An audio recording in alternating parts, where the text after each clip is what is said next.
Our top story this Friday morning, the Senate will cast its first procedural vote this morning in the confirmation process for Supreme Court nominee Judge Brett Kavanaugh. That sets off the floor debate in a bitterly divided Senate. In an op-ed, Kavanaugh acknowledged he might have been too emotional during last week's hearing, but asserted he is an even-keeled, impartial judge. Montana's junior U.S. Senator facing quite the dilemma. His daughter Annie is getting married in Montana tomorrow, and Senator Steve Daines says he'll miss Saturday's confirmation vote because he plans to walk his daughter down the aisle.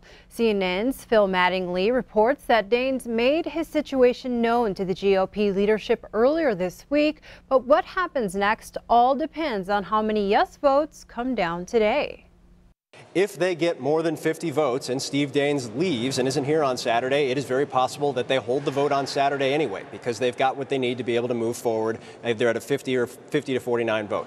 If they do not, the majority leader has the option and ability to push the final vote a day or two in advance so Steve Daines could come back. As for Montana Senior Senator Jon Tester, we're told he's reviewing the FBI report on Judge Kavanaugh. Last week, Tester said he planned to vote against Kavanaugh's confirmation to the High Court. And speaking of Senator Tester, the race between him and challenger State Auditor Matt Rosendale is now considered a toss-up. That's according to the Cook Political Report. The Cook report showed a likely win for Senator Tester just a month ago. Likely means the race is not considered competitive. On September 21st, the race turned to leaning, which meant it was competitive but still an advantage for Tester. But this week it turned to a toss-up. Tester has been ahead in every public poll, but the race is within the margin of error. Cook Senate race analyst Jennifer Duffy says the reasons for the change are Republicans showing support in a state President Trump carried by 20 points, and the fight over Supreme Court nominee Brett Kavanaugh has energized the GOP base. Even with the toss-up rating, Duffy says Tester has the advantage. For the U.S. House, the Cook Political Report shows the race in Montana leaning toward Republican Congressman Greg Gianforte against Democrat Kathleen Williams. And by the way, the televised debate between Jon Tester and Matt Rosendale, set for this Saturday evening here on Montana Television Network, has been postponed.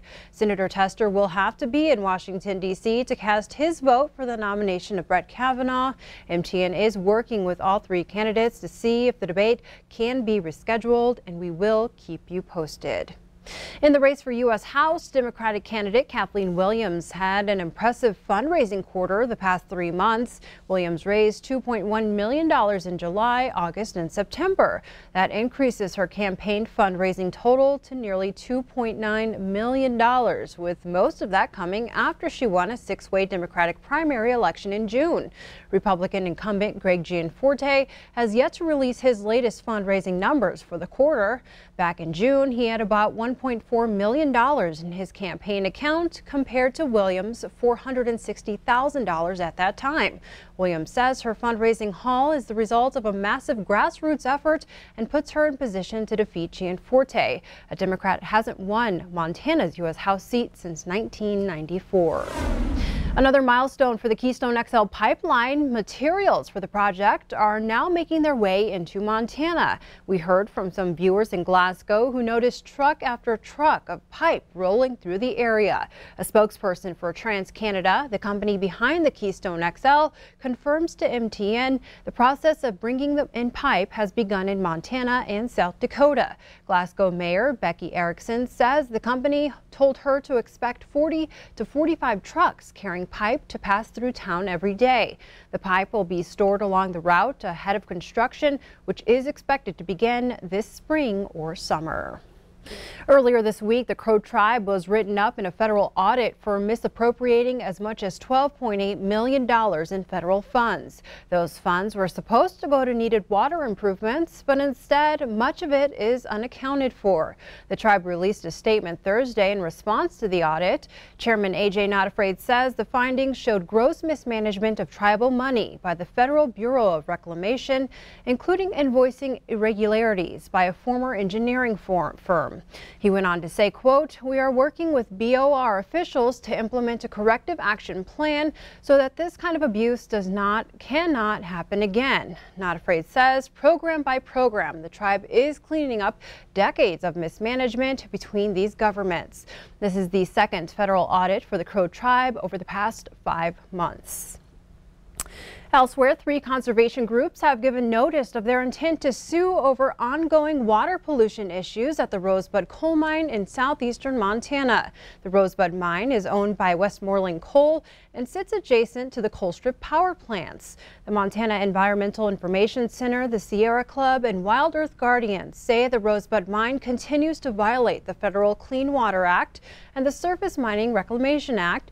The 3 groups allege ongoing violations at the mine, resulting in serious environmental harm to the East Fork of the Armells Creek that includes damage to the creek's hydrologic health by dewatering a portion of the waterway and discharging excessive amounts of iron, which is a violation of the mine's clean water permit. As the environmental groups head to court, all eyes are focused on Westmoreland Coal and its failing financial health. The company's recent filings with the Security and Exchange Commission indicate a potential bankruptcy may be in the works for the coal giant, perhaps as soon as later this week or early next week. And Hedges with the Montana Environmental Information Center tells MTN that Westmoreland has a large debt payment due by week's end, and given that scenario, the 3 groups are taking action now to preserve their claims against the company. New plans for the expansion of the main building at the Billings-Logan International Airport have been unveiled to the public for the first time. The initial plans were shared during last night's open house. They include as many as 8 gates and more space for restrooms, concessions, and screening. The new space will be north of the current airport building. The design will also make it easier to expand as Billings grows. The footprint of the building that we've come up with is a really pretty functional design. It really sets the city up for the future in terms of how you could expand the terminal building and later on. We need to do something anyways. That concourse is 50 years old. It's time to be upgraded. The plans and drawings will soon be available to view on the City of Billings Airport website. Construction on the airport expansion is slated to begin in July of next year with a projected finish in 2022.